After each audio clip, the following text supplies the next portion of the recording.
Alors salut tout le monde, c'est JC Montam, vous aurez reconnu ma voix.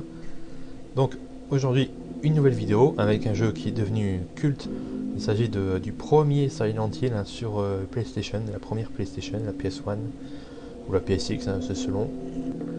Alors pour l'histoire, bon pour ceux qui connaissent pas encore l'histoire de Silent Hill, il y en a encore, ça existe, il y en a qui n'ont jamais joué à ce jeu là. Et ben au début de l'histoire, vous contrôlez Harry Mason, que vous voyez en ce moment à l'écran. Il est en vacances dans Silent Hill. Enfin, il se dirige vers Silent Hill. Il est avec sa fille et ils ont un accident de voiture. Alors quand il se réveille, sa fille elle a disparu. Puis maintenant il va partir à la recherche de sa fille. Sauf qu'une fois arrivé dans Silent Hill, il se rend compte que la ville est bizarre, qu'il n'y a personne. Et que tout paraît franchement tout sauf normal. Donc il va faire la rencontre d'une femme policier qui va l'aider à sa façon à mener l'enquête, déjà à retrouver sa fille, puis à savoir ce qui se passe réellement dans Silent Hill. Et puis voilà un peu pour le début d'histoire, je vais pas tout spoiler non plus, pour ceux qui n'ont jamais joué. Ça leur donnera peut-être envie de jouer. Donc bon, qu'est-ce qu'on peut dire graphiquement? C'est que ça a terriblement mal vieilli parce que le jeu, je me l'étais fait une première fois à sa sortie en version américaine, je me l'étais fait en américain. À l'époque, on se foutait quand même pas mal des graphismes sur PS1. J'avais trouvé vraiment le jeu génial, surtout les cinématiques comme ça en images de synthèse qui étaient franchement magnifiques. Alors là, tous les dialogues sont en anglais, sous-titré français, donc il n'y a pas de problème.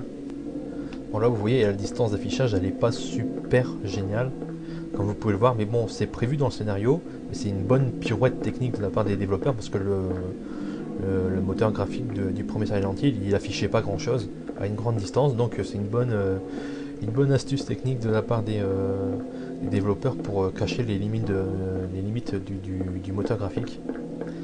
Donc niveau animation, c'est complètement pourri, malheureusement, graphique aussi, tout est dépassé techniquement dans le jeu. Sauf l'histoire, j'ai fini le jeu avec les 5 fins à l'époque, et malgré les 5 fins, j'ai rien compris du scénario, comme j'ai rien compris du scénario de Silent Hill 2 d'ailleurs, mais il n'y a pas de problème, puisque si vous avez rien compris dans le premier Silent Hill, tous les secrets de ce jeu sont révélés dans Silent Hill 3. Donc comme j'ai fini Silent Hill 3, j'ai enfin compris tout ce qui se passe dans le premier Silent Hill.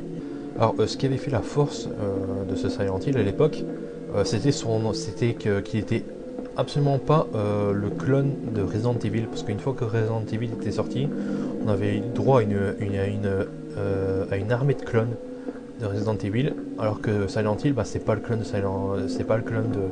Resident Evil quoi. Enfin, sur le principe, c'est un survival horror, mais vous voyez, même niveau déjà au niveau des caméras, c'était complètement pas révolutionnaire pour l'époque. C'était quand même c'était quand même bien original quoi.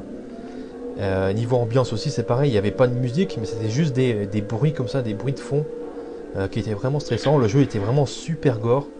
Le scénario était assez fouillé, mais comme je vous l'ai dit, on comprend quasiment pas grand chose quoi. C'est vraiment, même si il y a 5 fins différentes, et avec aucune des 5 fins, on apprend vraiment ce qui se passe dans Silent Hill. Il faudra jouer à Silent Hill 3 pour comprendre tout ce qui s'est passé dans ce premier jeu, quoi, malheureusement.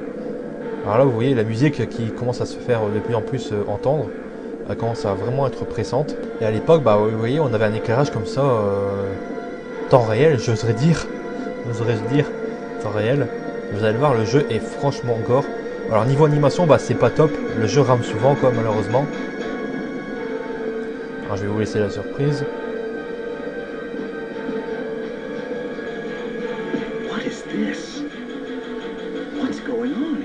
Alors vous voyez, franchement, au niveau texture, c'est franchement ultra pixelisé.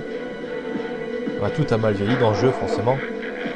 Alors là, il faut se laisser tuer, entre guillemets, quoi. Il faut que je les laisse me taper pour que l'aventure continue.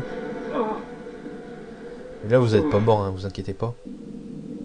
Alors là, vous avez vu. Vous n'êtes pas mort, vous êtes réveillé dans ce restaurant. Et là, c'est la femme policier qui vous a recueilli. Bon, donc niveau maniabilité, c'est la même chose que dans tous les Silent Hill, c'est la même chose, il n'y a rien qui change. On peut toujours récupérer les objets, toujours la lampe torche, puis là c'est la carte de Silent Hill. Là par contre les sauvegardes c'est ici. C'est un calepin tout simplement. En appuyant sur Select, vous voyez c'est la même chose que dans tous les Silent Hill, c'est les mêmes menus. J'ai pas besoin de vous les expliquer quoi, il n'y a pas de problème. Hop.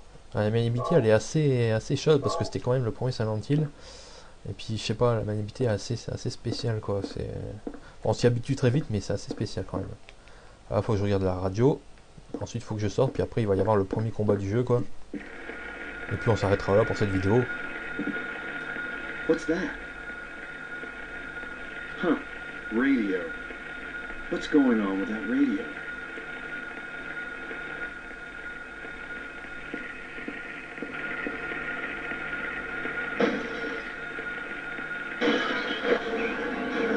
Hop, c'est le premier combat du jeu. C'est simple, hein, il suffit de tirer dessus. Hop, c'est bon.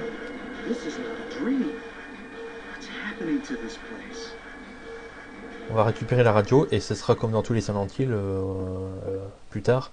À chaque fois qu'un ennemi se rapproche de vous, bah, la radio va grésiller. Et puis voilà. Hop, on va sortir de là. Hop, là, on est sorti. On va devoir se diriger vers encore l'allée où je suis allé tout à l'heure. Donc, qu'est-ce qu'on pourrait dire hein, pour résumer ce Silent Hill sur PlayStation en version française? Bah, techniquement, malheureusement, on est obligé de dire qu'il a terriblement mal vieilli. Tout est dépassé dans le jeu, hein, que ce soit l'animation, les graphismes, les textures. Mais ça reste un super bon jeu. Niveau scénario, bah, je peux pas vous dire grand chose, quoi. C'est complètement incompréhensible. Malheureusement pour moi, je suis pas un fanboy de Silent Hill, donc je comprends pas l'histoire. Et bon, si vous voulez connaître le fameux de l'histoire, bah, il faudra jouer à Silent Hill 3 pour connaître tous les secrets de ce jeu là. Ça c'est ce qui est assez bizarre. Sans quoi ben, le jeu est quand même très gore pour l'époque. Il était sorti il y a 10 ans, il était quand même plus gore que Resident Evil, très dérangeant. Les décors sont immenses parce que vous pouvez vous balader partout dans Silent Hill. L'ambiance, je vous dis, elle est vraiment énorme, glauque, noire, quoi. C'est franchement dérangeant. Les musiques, ben, il n'y en a pas, c'est juste des musiques d'ambiance quoi, qui sont vraiment ultra stressantes. Vous allez rencontrer plusieurs personnages dans le jeu qui sont tous aussi tordus les uns que les autres. Et il y a 5 fins différentes. Donc franchement, bah, je vous le conseille. Et je vous le reconseille. D'ailleurs, ce jeu Silent Hill sur PS1. Bon, si vous avez encore une vieille PS1, jouez-y. Le jeu est compatible hein, sur la PlayStation 2, il n'y a aucun problème. Sur la PS2 aussi. Sur la PlayStation 3 sûrement, si vous mettez votre console à jour, il devrait être compatible. Et de toute façon maintenant d'occasion, enfin vous le trouvez plus neuf, ça c'est normal. D'occasion vous pouvez peut-être le trouver peut-être à 5 € si vous vous débrouillez bien. Vous pouvez le trouver pour une bouchée de pain ce jeu là. Si vous voulez compléter votre collection de Silent Hill, il n'y a pas de problème, il est encore je vais pas dire facile à trouver, mais c'est faisable, vous pouvez encore le trouver quoi. Donc sur ce, eh ben moi je vous laisse. Et n'oubliez pas cette phrase mythique. I love the Power Glove. Ça fait mal.